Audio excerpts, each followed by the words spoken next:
So I'm going to go ahead and kick this off while the rest of you join us later. Hello, everyone. If you're new to the Day Smart Recreation webinar series, welcome.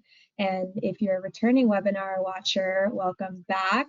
I'm so excited to have Gary Lindsey back on another episode with us as we break down engagement, community engagement, marketing tips, and strategies to fill your calendar all year round.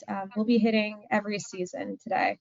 Before we begin, a few housekeeping notes. Your cameras and audio are turned off, but if you have any questions, make sure you fill out the question box below, which you'll find on your dashboard. And we'll get to your questions during the Q&A session at the end. And if we don't get to them, then we'll make sure to include that in the emails we send you after the webinar. We'll be launching a couple of polls throughout the webinar. You can answer them by clicking the multiple choice prompts when they flash across your screen. On the dashboard, you'll find an option that says handouts. Towards the end of the webinar, I'll prompt you guys to open your handouts and follow along for a quick little activity that we'll be doing with our guest speaker, Gary. And last but not least, this webinar session is being recorded, so you will receive a recording of the session when we're finished. So without further ado, Gary, thanks for coming on. Please take a few minutes to introduce yourself. And in the meantime, for those of you listening, please let us know where you guys are tuning in from in the chat box. Hello, everybody. I'm Gary Lindsey. If you've not met me before, I'm an operation management consultant with Pinnacle Indoor Sports. Been in the industry for, 40 years or so. So hopefully I can share a little bit of knowledge about some questions that you guys have concerning, boosting your visibility for your facility and your community. So hopefully we can help. As you can see, though, I am in my car. Sorry for the background. I'm taking clients around Chicago today looking at hockey facilities. So we're taking a break and they're eating lunch and I'm in my car. So I apologize in advance for my surroundings. No worries. It's a webinar on the go. Well, awesome. It's great to have you back, Gary. Thanks so much for coming on. As you know, community engagement is such a hot topic in the recreation industry in general. We get so many sports, ice, parks and rec, and other facilities constantly asking us for creative marketing tips that they can implement year round. But the challenge with this is really two-pronged. A, facilities and their competitors all tend to have similar strategies, so they don't stand out. And B, community engagement strategies can get expensive. So our goal today for you guys, the listeners, is for you to walk away with a general understanding of what a good community engagement strategy looks like and several new and unique ideas to apply to your next community engagement strategy, no matter the season. So let's kind of start from the beginning. Gary, a buzzword in the recreation industry is you got to boost visibility at your facility. So what does that mean and what exactly does that look like? Well, boosting visibility for your facility takes on many forms, different approaches, right? And there's not a cookie cutter approach. So just because one facility does it one way and another facility does it another, there's a reason for that. And some of those reasons would be that it depends on what kind of programming you offer. If you're very heavily youth programming, you're very heavy adult programming, right? You're doing individual sports. Say you have a family entertainment center. Say that, you focus a lot on special events, or you have a restaurant bar, which some people do or not have. So depending on what kind of programming and services you offer, the way your community engagement strategy may change. Now, a lot of these things that we're going to talk today, all of you should do or are doing, or better start doing, right? And then some are more specific based on kind of what your facility can offer. So if you can't do large events, right, some of the things we're going to talk about may not fit for you, right? If you don't have a food and beverage thing, some of the things we may talk about may not work. So there's all different types of ways to do this, and there's no real specific, but you do have to make sure that you target your engagement strategies with what programs and services you offer. Yeah. You say you have to have a plan in making sure that your business life cycle is in tune with the customers you're trying to reach. Part of creating a plan is having a good understanding of what your audience looks like. And this is where many facilities, as you know, sometimes miss the mark when it comes to marketing. they may have a great community engagement and marketing strategy planned out and a huge budget to allocate towards all of these fancy resources, but it isn't reaching the right customers. Can you elaborate a little bit on how facilities can attract and reach the right client base? Yeah, so we can back up one step. The trick to being good with community engagement is you have to be consistent, right? So many facilities I see, they start off and they're like, okay, we're going to go meet with the chamber. Okay, we're going to go meet with the PTO. Okay, we're going to do all these things, right? And then all of a sudden, here comes the operations, right? And we're busy and leagues are running and we have summer camp or whatever these things are, right? And then, oh, I'm not going to go to this chamber meeting. Oh, I'll call the PTO person later. Oh, I'll do these other types of things. So lack of consistency is, one of the first problems. And then be creative, right? There's so many ways to do creative. We're going to talk about something. Well, I do that. Everybody does that. Why am I on a webinar? Everybody knows that, right? Well, some of those are true, but I'm sure some of us are more consistent than others, right? Some of us get way more creative on our social media or get more creative in the events or ideas that we come up with, right? So those are important. And juice diversity, right? Your customers get tired of seeing the same thing, right? So the key really is to have consistent, creative, and diverse ideas, concepts, and programs, and never stop learning and never stop engaging, never stop experimenting, right? And that's how you're going to continue to grow. So that, just to go back on that. So how do you reach the right client base? Well, to give some examples, you never know what's going to trigger one customer to purchase your product, right? Some customers are visual. Some customers just don't want to hear from you. They want to find it on their own. So they learn different ways. There's also maybe certain things that will affect a customer. So for example, you have a parent who's really involved in church, really involved with their synagogue from that standpoint, right? And you come up and you reach out to the synagogue, you reach out to a church group, and you actively participate in doing things with that type of group. That might be the trigger that triggers a customer to come use your facility because they didn't realize, they just thought your facility, but now you have a common ground with them. So first thing of sales is finding a common ground, right? So same thing with your strategy, right? You have to find a common ground with some people. So that may be one way, right?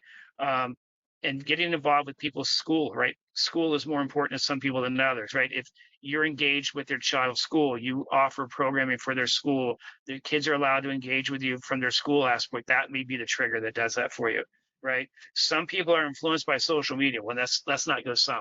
Social media is social media because people are influenced by social media, right? So how you work with social media, how you influence people on social media, right? It may be that you use an influencer that a parent follows. That may be the trigger, the one trigger that after all this marketing, right, now they come out is because influencer mom A, right, her kids loved the program they went to. Now she's going to try it. So I think those are the things that you need to make sure that you're always constantly looking at is what's going to trigger your customer, because it could be any number of things. Yeah, I love that you mentioned small community, like word of mouth examples and not just the social media route, because I think a lot of our listeners know that we're pushing social media. Social media is the new way of marketing, but it's still important to stick true to word of mouth, right? It's true that a lot of your potential customers can find you on socials, but there are people currently in your own community, like your church or your child's school program, PTA program, who can give you so much insight into what they're looking for. For example, if you're a part of your child's PTA program, ask the parents questions about where they're signing their kids up for fall sports and why they specifically chose that location, or ask them what they're looking for in programs that they're signing up for each season. Like I always like to call it doing your research in real time. Just by asking people simple questions can give you so much insight into maybe what your program is missing or what your facility can do to directly compete with competitors in your area and in your community. So before we jump into listing out community engagement ideas, I want to kind of take the temperature of our audience and launch a poll. In a few seconds, you guys will be prompted to answer a question. And if you can, please select one of the multiple choice questions below, and I'll give you guys 2 minutes to do that once I get it up on the screen.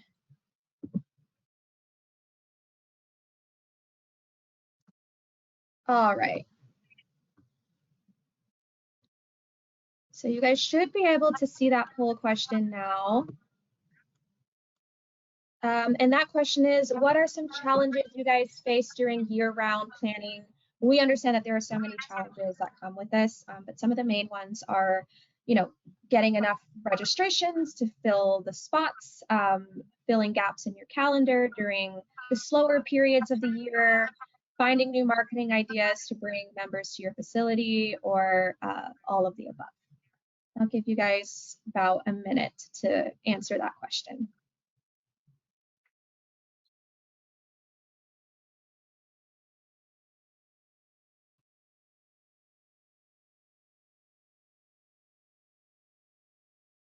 All right, we got some interesting responses.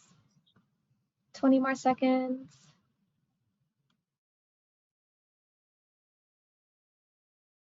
All right.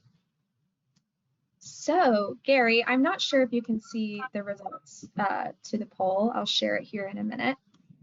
But we did get some interesting answers. So very little of our audience answered getting enough registrants to fill spots during year-round planning. And the majority of our audience answered filling gaps in the calendar during non-busy periods, which is not surprising. 23% answered finding new marketing ideas to bring members to the facility, and an equal amount also answered all of the above. So I'm curious to hear your thoughts on our audience's answers. Sure. So filling in gaps in the calendar, right? That's everybody on this call is probably busy from November to March 31st, right? We're like, yay, we're doing great, right? Then April comes and the soccer clubs or lacrosse clubs, baseball clubs, they kind of all filter off and go outside, right?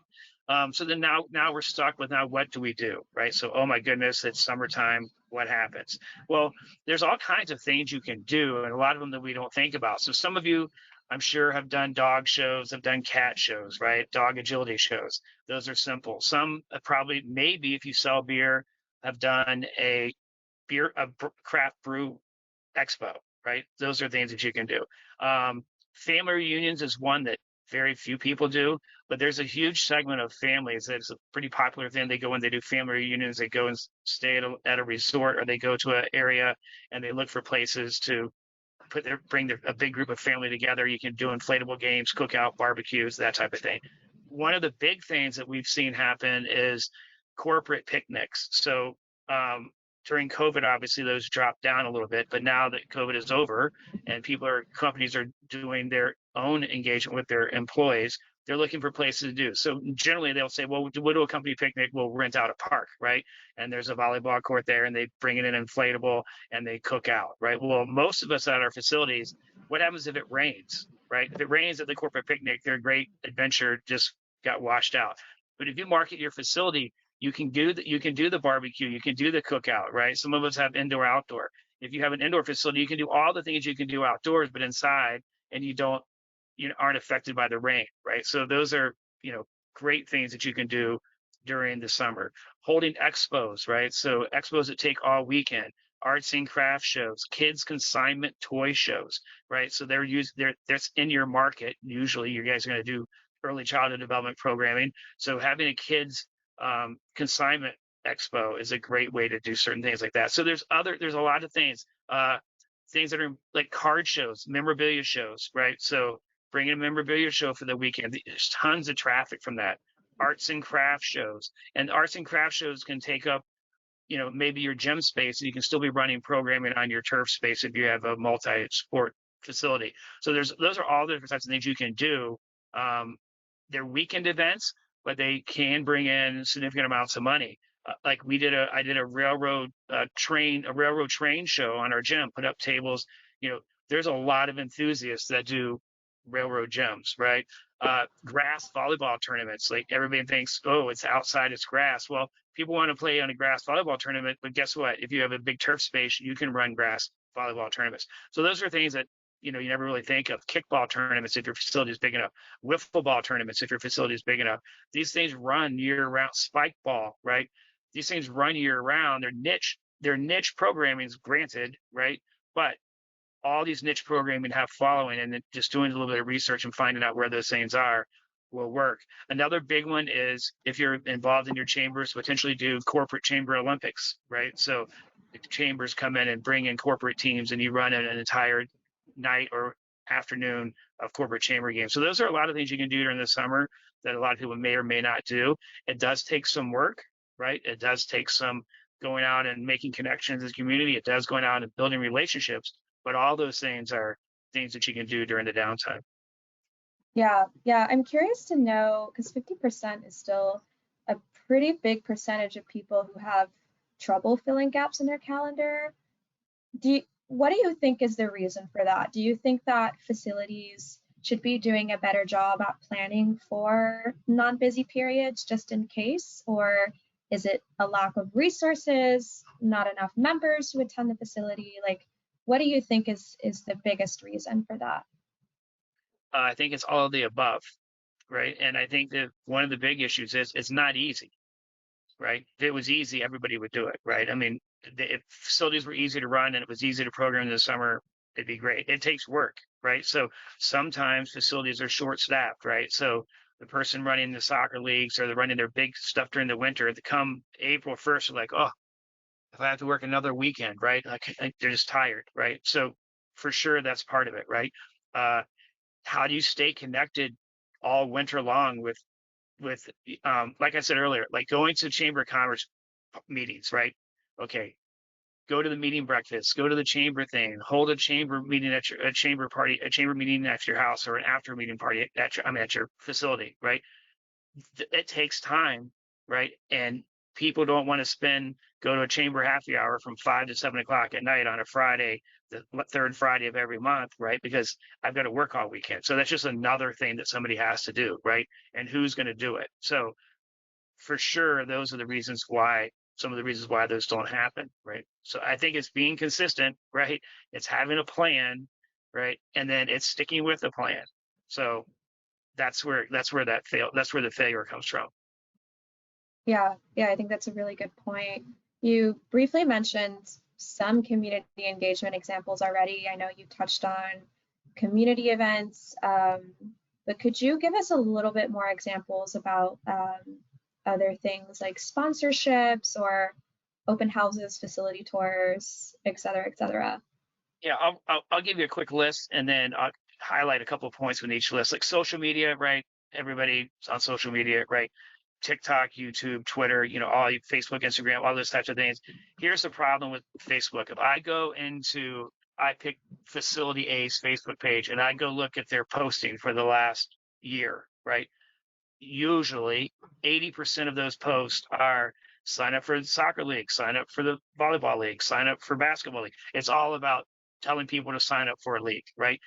The trick with social media is you have to get engagement, right? And so a lot of your posts need to be reposting post a blog, right? Post a child's post information about children's health, post information about things that your customers may be interested in, right? That would click them. Share posts from other organizations or people that you are familiar with that reach the same target market that you reach with. So social media is not just about Facebook page placing an ad, right? If you run a little kickers program and you do Halloween costume day on Halloween, right? Posting pictures of kids in their Halloween costume for the little kicker Halloween day will get you tons of likes, tons of reshares. They'll share it with everybody, move them around. So those are things that you have to do when we say social media. So it's not just my league starts next week, register today, right? So some of the things I don't know how many people actually use things called Buffer, Hootsuite, Agorapos, or Sprout Social, which are platforms, medias that help you organize all your social media posts. It will help you schedule it out so you're not doing it every day, right? You schedule your stuff for a month and it automatically does it for you. But you should be posting regularly, but you should vary your social media posts. That's just an important thing that a lot of us don't do. Community events and sponsorships. So if your community does like their own community festival, and people say, well, they're going to want to charge you to be a vendor, right? But these guys also want activities. So if you run a program that you can do a demo class or you can do something with, a lot of times these community events won't charge you, right, to set up to be a vendor. You still get to get off your information to all the customers, right? But because you're giving them a program or activity. So that's a way to trade. Doesn't cost you anything. It costs you some man hours to go work the parade or go work the event, right? But it's a way to trade if you're providing some sort of activity, right? I mentioned parades briefly. Parades are a great way to participate, right? So, and I'm going to use a case study to show you an example later, but parades are a great thing to do too. Open houses, right? So summer camp open house. So in February or March, right? Find an evening to do a summer camp open house, right? Have all your games out, have your coaches out, show some activities, what you're going to do, advertise those people, current and future customers, to come in and experience how much fun and how great your staff is by running an open house, right? Little Kicker Child Development open house, free demo classes, have a special day that's just open house. Local advertising, obviously, Google AdWords and those types of things are hugely important, right? Google ads, Facebook ads, that's simple. If you're not using community calendars, I know we kind of get away from these because we're doing so much social media stuff, but community calendars are good. And one thing that you can do with local advertising is a lot of the community newspapers want to run stories that are local interest stories. If you're running an event or having a program at your facility that could be a local interest story, you can actually get the newspapers to run what's called an advertorial.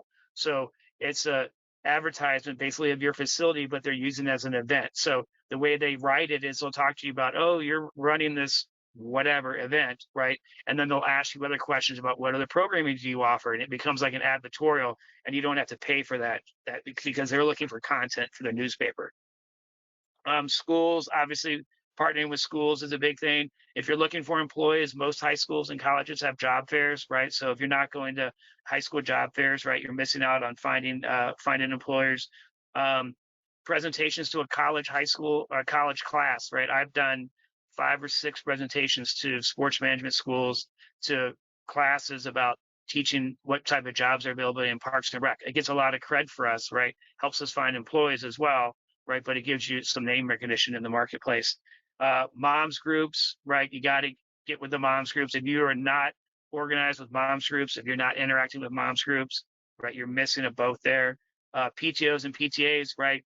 After prom parties, right? After graduation parties, those are things to do during downtime.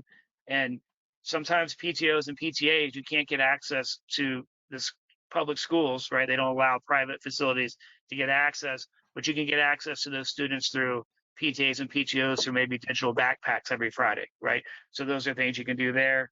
What else are there? Referral programs. If you don't have sort of referral program, you should have one. Encourage your customers to bring in other people. Influencers. I don't know if people are using influencers. If you're not using influencers, it's today's day and age from a social media standpoint, you're missing out. You can create social media influencer programs where an influencer gets their kid gets a free summer camp, or they get a free Little Kicker session or whatever, and then they're required to write X amount of blogs, do X amount of post X amount of pictures, right? Encourage participation into those things. So if you're not using influencers, you're really missing out. And there's entire strategies on how to use influencers and things to do with that. Email marketing, obviously, right? You know, if you're not doing emails, you got to be using emails. We're on a DaySmart call here, so DaySmart's very good, has a very good search tool that you can actually pull your customers in various different ways and narrow it down to selected targets for selected emails. So if you're not using the customer search tool to pull down and really get into the numbers and the demographics of certain people you're trying to reach, right, then you're not, that's a tool out there that's available for you. And then Chamber of Commerce's, we talked about those, right? So got to be in your Chamber of Commerce. I know it's a hassle. I know their meetings are after work, right? And a lot of us are, maybe they're in the morning and you don't want to go shake hands and meet 20 other people and hand out business cards. There's a million ways to make those more fun, right? But there are a million ways to learn. The best part about Chamber of Commerce meetings, if you do printing, right, you're going to print flyers, you're going to do you need different types of services. All those providers are there, right? And if you build the relationship, right, your customer service gets better, and you can maybe get trade partners or trade discounts, or find other members, other business partners that want to be part of your membership benefit program, right? We always talk about membership. People say, what's the value of my membership? If you have 30 small businesses where all of your members get discounts at different types of places because you've built those relationships through going to the Chamber's Commerce meeting. Those are all things that will help. So those are kind of Yeah. the nuts and bolts of them. There's obviously more, but you need to be doing all of those at a minimum. If you're not doing those at a minimum, right, and then being creative within that, then you're missing out. Yeah, I love all of these. Influencers is a big one that often gets a lot of eyebrow raises. I think people are still getting used to the idea of social media influencing, but many facilities have found a lot of success doing this. And at the end of the day, people are most convinced and most motivated when they see other people using a product or service before they do. And hiring an influencer to show their registration experience at your facility or their kids' experience at your program is so powerful and frankly the common way to market nowadays. One example of that is I live in Atlanta, Georgia, and Freddie Freeman, he used to play for the Atlanta Braves, was very popular here in our town. And a soccer facility nearby basically had Chelsea Freeman, the wife of Freddie Freeman, bring her kids in for like a free soccer program. And she filmed it, posted it on her Instagram, raved about her experience at this facility, and their registrations blew up, right? So I'm not saying go out and outsource the lead baseball player's wife to bring your kids to your facility, but I am saying this is a really great idea to find people around that you think can bring traction over to your facility. Gary, I know you briefly mentioned some of the case studies you had and would like to talk about. So I'd love to ask you to share some of those with us. Sure. So some examples. This is a moms group example. So we partnered with a local moms group, and moms groups, they run play dates, right? So they need play dates for their kids to do something. So the play dates turned into 25 kids come to a play date, and it was a little kicker open house, basically, right? They got a free class. We give out free classes anyway, but because the moms group was doing a play date, the attendance was much higher than if we advertised it. And you're always going to get some people to sign up when you do that, right? Other things with the moms group, we did an event called New Year's Noon. So we had a balloon drop at noon, right, as opposed to at night on New Year's Day, right? So we call it a New Year's Noon event, and we partnered with a moms group, and they did all the marketing to their entire moms group. They blew up the balloons, and we gave them the ability to sell sponsorship to the event. So they went out and got all their corporate partners to come in because they're obviously trying to reach the same customer base. So we had like Chick-fil-A, we had a balloon artist, we had some Montessori schools, we had an ice cream company, different types of places that all came out. Well, that gave me the ability to go. I didn't reach out to those people. I didn't have the marketing staff to go out and find those people. I ended up with 5 corporate marketing partners because I let those guys come in and do that. But the New Year's Noon event is awesome. We had 250 kids come in and do a little kicker demo class, right? And then they all stayed because we had inflatables and they could go see all these other vendors. And then at noon, we did a huge balloon drop from our facility, and it was on social media. Every parent posted it, right? The moms blog posted it. All the vendors posted it. So from a social media aspect and an engagement, it was a great event, right? Yes, I had to get staff to work on New Year's Eve, right? And we were done at 1 o'clock in the afternoon, but it's a huge boost and a huge event. So that's just an example from a moms group. We also did that same moms group with Chicago Parent Magazine. So we had balloon drops at 5 different facilities on the same time. And Chicago Parent has customers all over Chicago, so they were doing those out there. And then that trade-off was we got discounted advertising, summer camp program, and all this other stuff because we gave them our facilities to run an event. So that's, with a children's magazine. So that was one. 4th of July parade, we had a community that was 15 minutes from one of our facilities, but we couldn't get anybody from that community to come to our facility because it was across a highway from us, so they wouldn't cross the highway. But we participated in the parade for 3 straight years, did some specific target marketing, and our numbers from that area grew by 450% in a year and a half, 2 years, right? One of the cool things we did on the parade, everybody, all the people that participated in the parade give out candy, right? So I went to the parade organizer and said, hey, can we go out in front and can we hand out candy bags to everybody along the parade route before the parade started, right? So they don't allow you to pass out your pamphlets at parades because they don't want paper going around, but because we handed it out in a bag and we were giving candy goodie bags for the kids that decreased the amount of trash on the program, they let us march out in front, and then we got back, and then we got into the parade towards the end, and then we handed out our candy and did our interaction stuff. But it was a great idea, and we increased our market share in that community tremendously just by creating an engagement and creating. But we actually followed that up with specific social media showing how we weren't that far away, but everybody loved it, right? And then you get some of your kids to walk the parade with you with the parents. People see their friends. It's a great event to do that. Um, Another one, we partnered with the Children's Museum, and they used to hold an annual gala. So they ended up holding their annual gala in our event, and they paid us $50,000 to hold a 400-person annual gala inside our facility. And we also partnered with them on a summer camp program. So, like, what do you do for the summer, right? If you could run a $50,000 event on one weekend, right? That's that's a pretty good use of a partnership, right? And then bar mitzvah trade shows.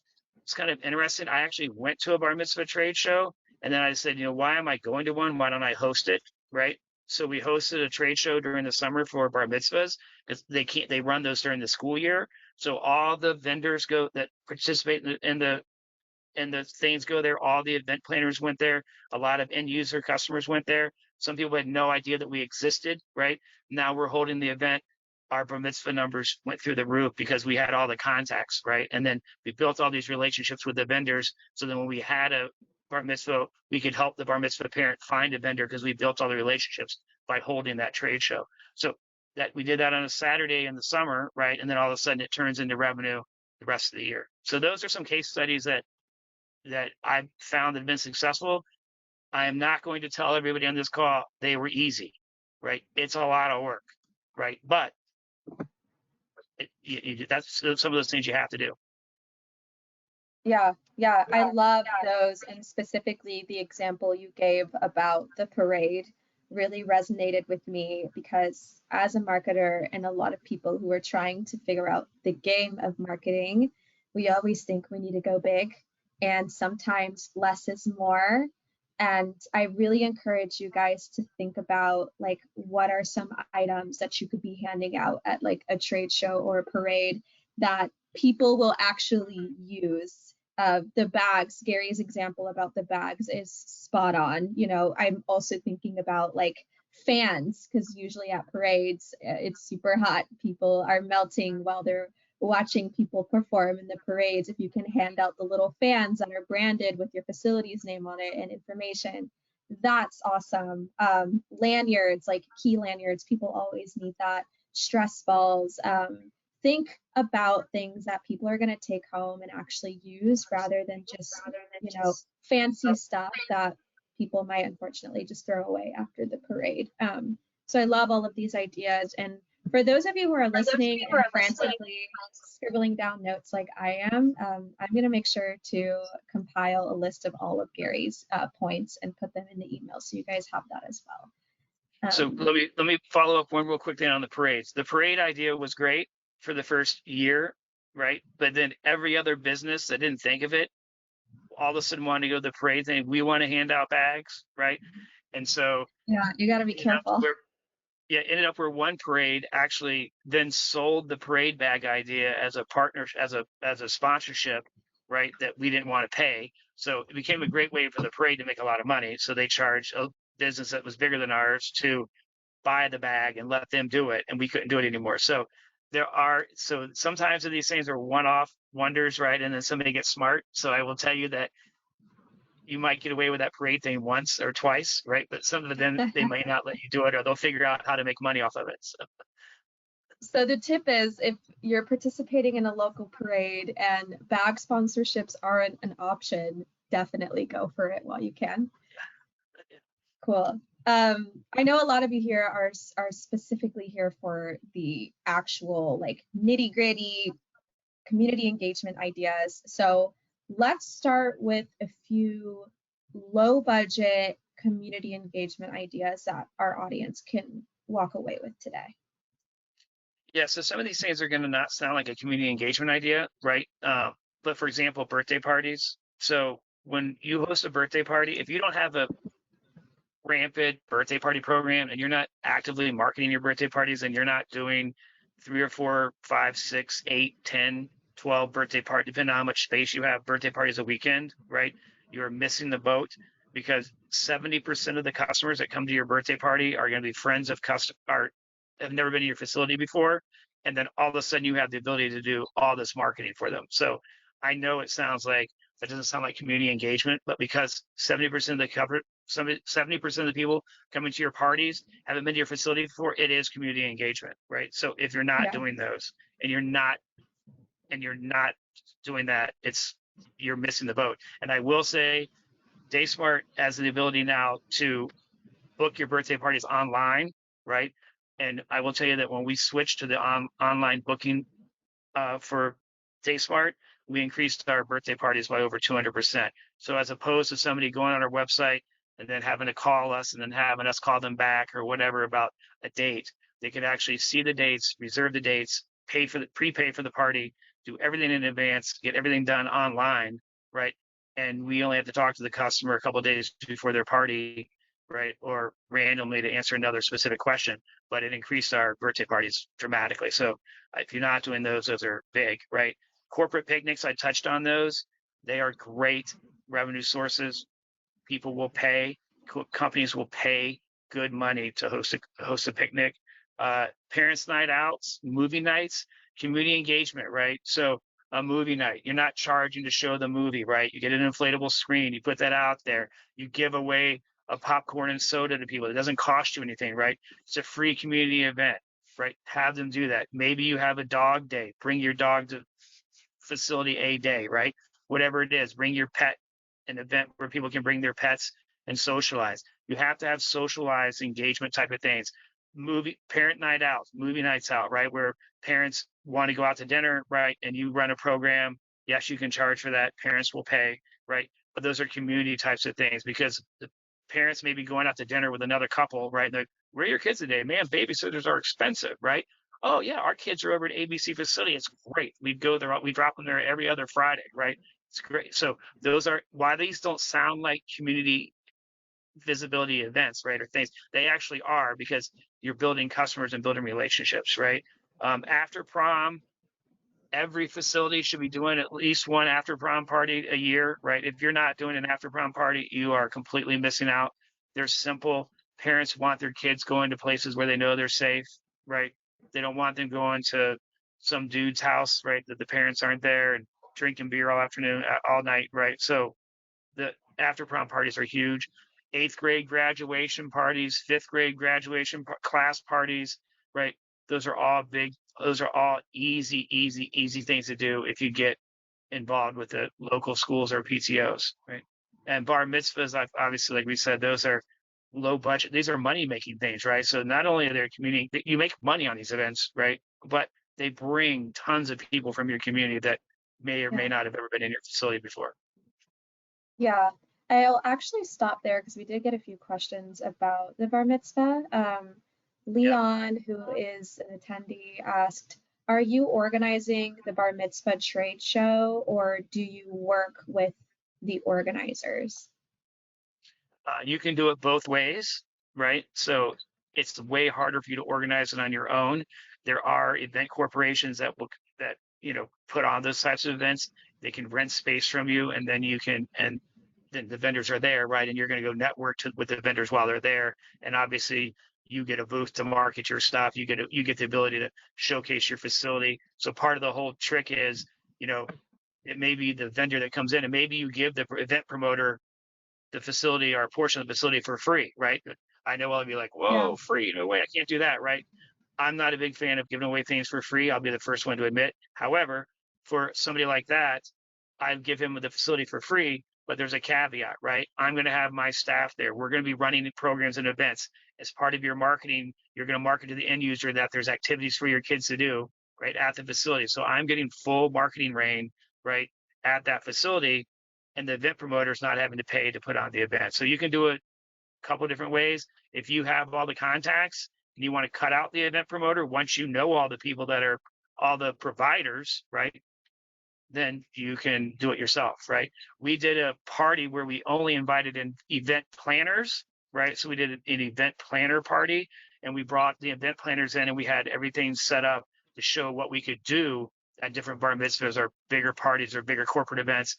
But we marketed that ourselves to corporate event planners and corporate event. We had 50 corporate event planners show up, party event planners show up, and we did our own thing. So you kind of can do it both ways.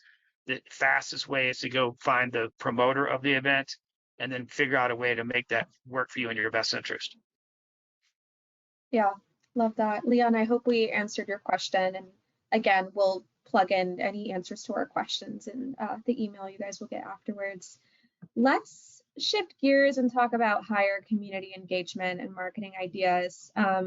These are obviously a little higher in cost and don't always bring instant ROI like a parents' night event, but it can bring in much higher revenue over time. Can you talk a little bit about some of these strategies and ideas?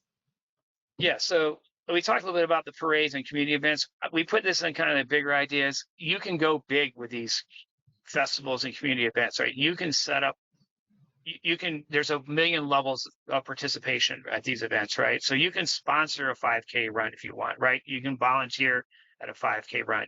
You can, some communities have, like my community, every Wednesday they have this area and vendors come and pay, and then there's a band and they have food trucks, and it's every Wednesday for the entire summer, right?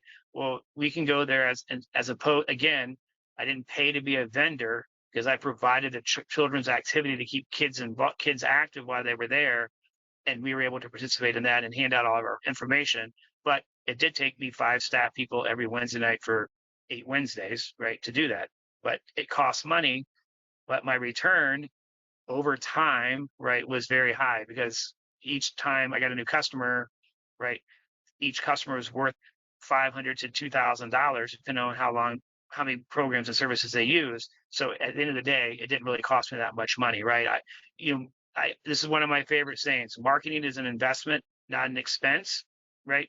The first time you think of marketing as an expense, right, you're in trouble, right? So it's an investment in future growth.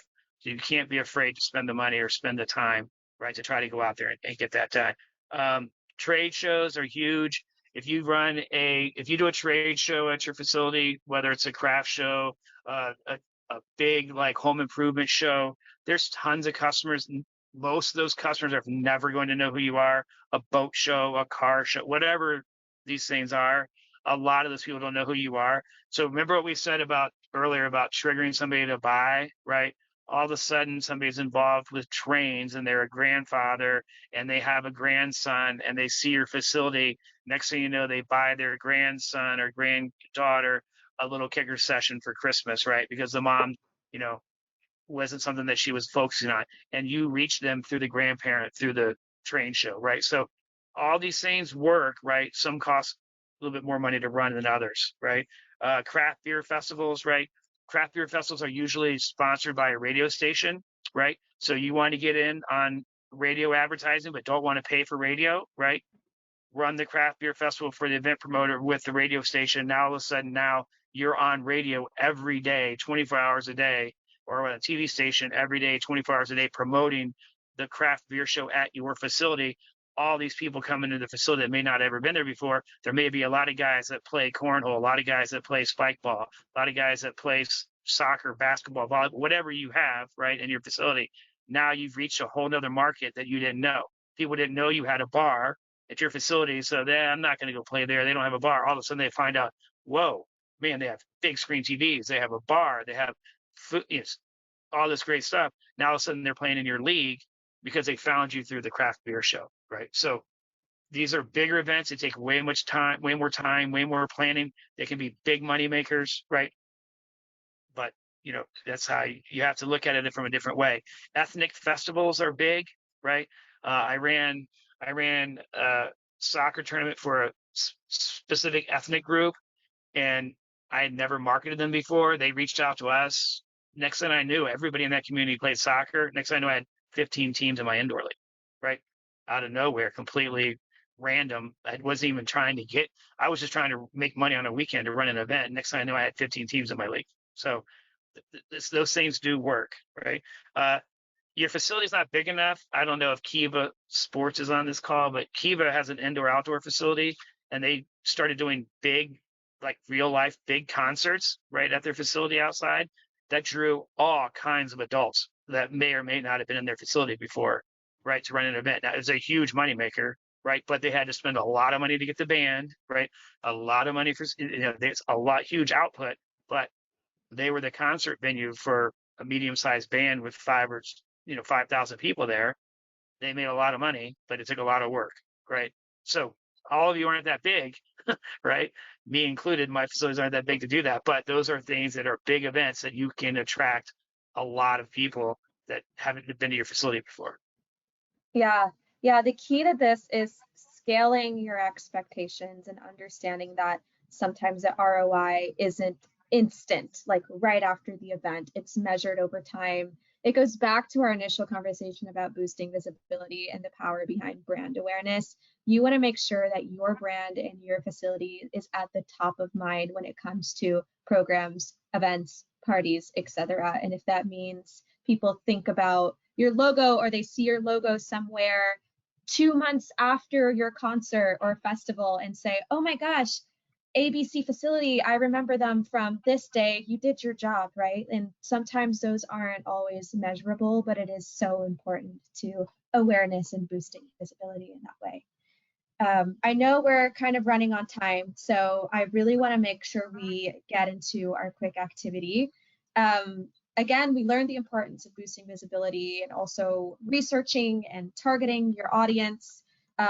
You guys also got a list of both low and high budget engagement strategies from Gary. I think we're ready to apply this to our own little facility. So for our listeners, go ahead and open your handout, which you'll find in your dashboard. And I'll wait a minute to let you guys do that while I share my screen.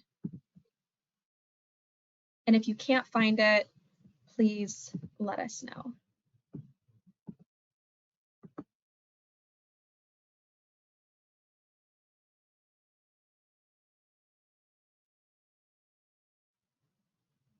All right, I'm going to go ahead and share my screen.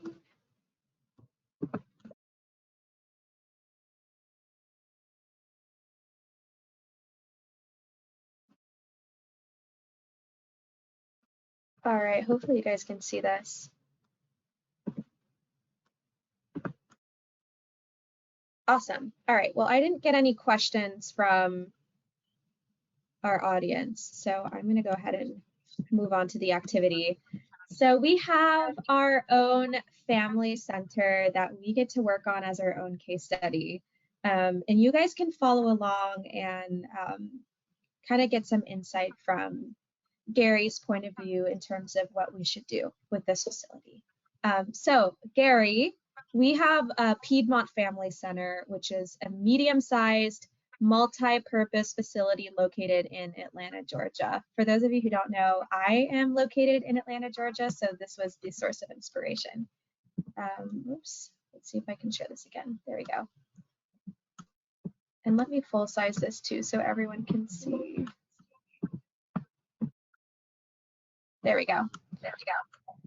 All right, so with 2 pools, a child daycare, a basketball court, outdoor tennis court, and a gym, this facility brings in approximately 2,000 members of all ages annually.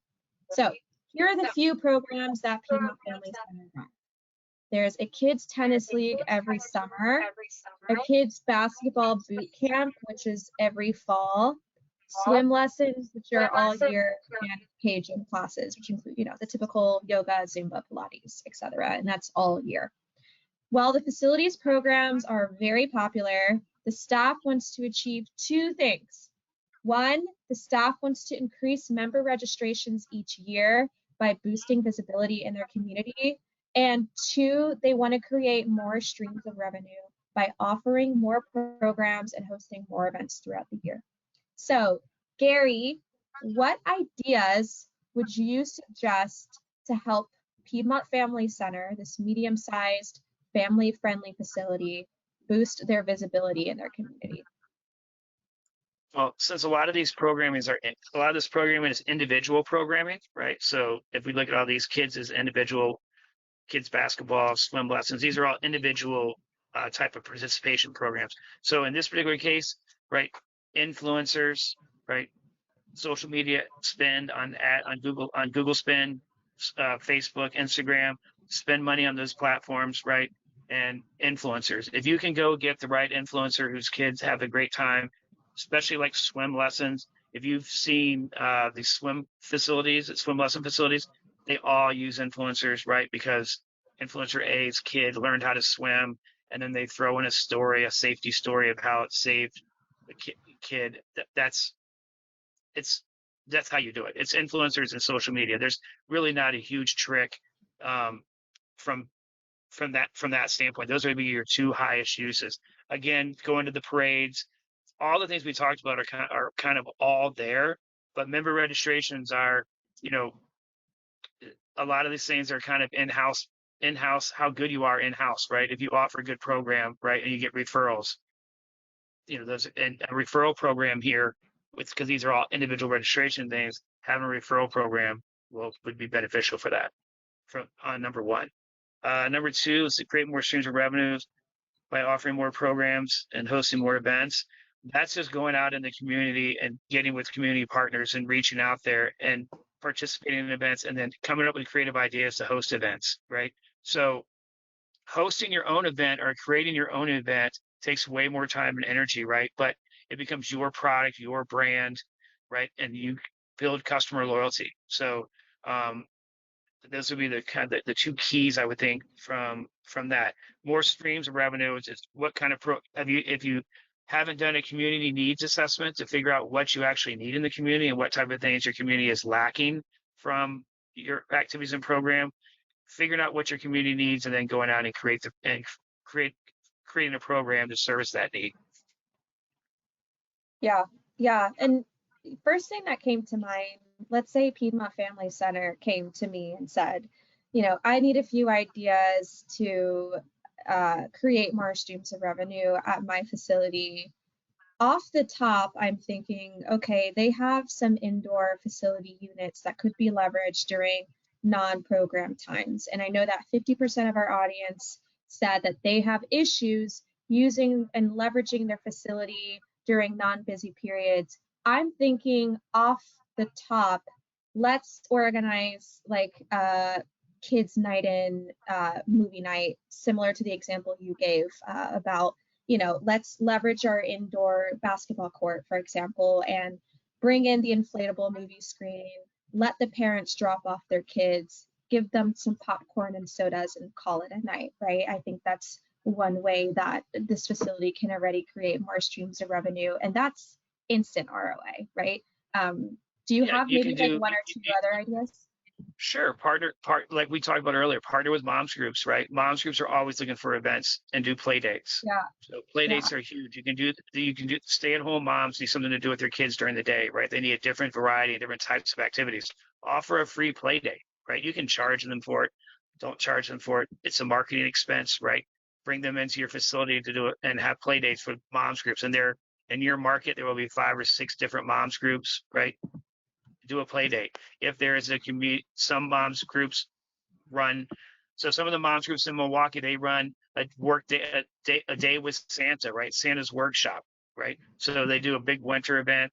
They do it. How about an Easter egg hunt, right? So a lot of these moms groups looking for places to do a big Easter egg hunt, and you put Easter eggs all over your facility, and kids go pick it up and run around and go bring their Sunday's finest Easter clothes and run around and pick up Easter eggs. One of the best Easter egg hunts things I've ever saw was at the country club. I was at a country club. They put golf balls on the driving range. So the entire driving range was full of like 5,000 golf balls, right? All the kids came out and went out and did the Easter egg hunt, but they went and picked the range for golf balls. The golf balls were technically eggs, and then the kids could carry back as many golf balls as they could, and then they gave them a nickel for every golf ball that they found, right? You can give them a piece of candy, you can do different types of things or whatever, find X amount of golf balls. But they got the range picked for free. Everybody in the neighborhood had a great time. Kids are running around picking up golf balls. It was a great Easter egg hunt. So those are like different things. Those are things that an event that you could do that would drive revenue. Yeah, those are great. I learned recently that kids are so money motivated. You could give them a dime and they would literally do anything. So that's a great example. I see we had one hand raised. Your audios are turned off. So if you do have any questions, please make sure you either put them down in the question box or in the chat box, which is on your dashboard. Before we end, because I know we only have a few minutes left, we did have some more questions that we didn't address during the talk. Let me pull those up real quick just to make sure I didn't miss any. We had Larry Spears coming in from Memphis, Tennessee. Welcome, Larry, and thanks for coming on. We had Leon again ask, how did you find the train show to come to your facility? So I believe you mentioned a train show as one of your examples earlier on. What did you do to find that? Google. So there's just there's groups, right? There's activity groups that do this types of things. So you can look up train groups, toy trains in your around your city. There'll be a train shop, right? A toy train shop place that sell those types of things. You go and build a relationship with them. So I did an event. It happens like once a quarter. There are guys that come in and play games, Dungeons and Dragons, different types of board game stuff I don't do, right? But they rented our gym, right? And they are there for 8 hours. And I built that relationship because I was going around the community. I walked into a game store, right, that sold those types of games. I started talking to the guy. We hit up a conversation, yada, yada, yada. He's like, yeah, we're always looking for spaces to run these game tournaments. Really? I have a space. Next thing I know, I've got a bunch of guys there for 6 hours, and they did a food package and a beverage package, pre-packaged as part of their entry fee into the game tournament. And I got that by going out, and I ran and talked to a guy, opened the store, handed my guy a business card, and next thing you know, I have a running game and events. So the toy train thing, Google it. There's going to be a toy store that focuses on trains. Go in there and meet the guy. He's going to know all the guys that are activists in the train community. 6 degrees of separation. You'll find the guy who does it. Next thing you know, you can have a train expo. Awesome. That's how I found him. Just digging around looking for ideas. Here's another one. So, like an idea at one of our facilities. It's a big, huge place, and on every Wednesday from 11 to 2 in the afternoon, we have guys flying remote radio helicopters and planes in the facility, right? I'm doing nothing else between 11 and 2. These guys pay me $15 to come in for the day, and it's a club of people that do radio controlled airplanes, and they need a place to do it in the winter because it's cold in Chicago. I have a space. Did I make a lot of money? No, right? But they thought we were great, and we got good publicity out of it. The newspaper came out and did a story on these guys flying their planes around. Not the newspaper, the TV station came out. They were looking for a slow news day. They came out and showed these guys flying planes around in our facility, and we were on TV. So how many people did that reach? A lot. Yeah. These were all great. Thank you so much, Gary. I see we have more questions trickling in, but I know we've run out of time. So I'm going to make sure you guys get these questions answered from us in the follow-up email that you guys will be getting in a few days after the webinar. So stay tuned. Keep an eye on your inbox. I don't want to ignore any of these questions, so we'll definitely get to them. In the meantime, Gary, thank you so much for coming on to this webinar. You're awesome, as we always say. And maybe we'll have you back on again. We'll see. I hope the audience learned a lot from us. So thank you. Yeah, thank you for having me, and hope everybody took at least one thing away today. If you spend an hour with us, if you didn't get one thing, I think you had headphones on listening to something else. So hope everybody enjoyed it. Yes, and you guys will be getting the webinar recording very soon. So thank you all, and have a great rest of your day. Bye, guys. All right, thank you. Yep.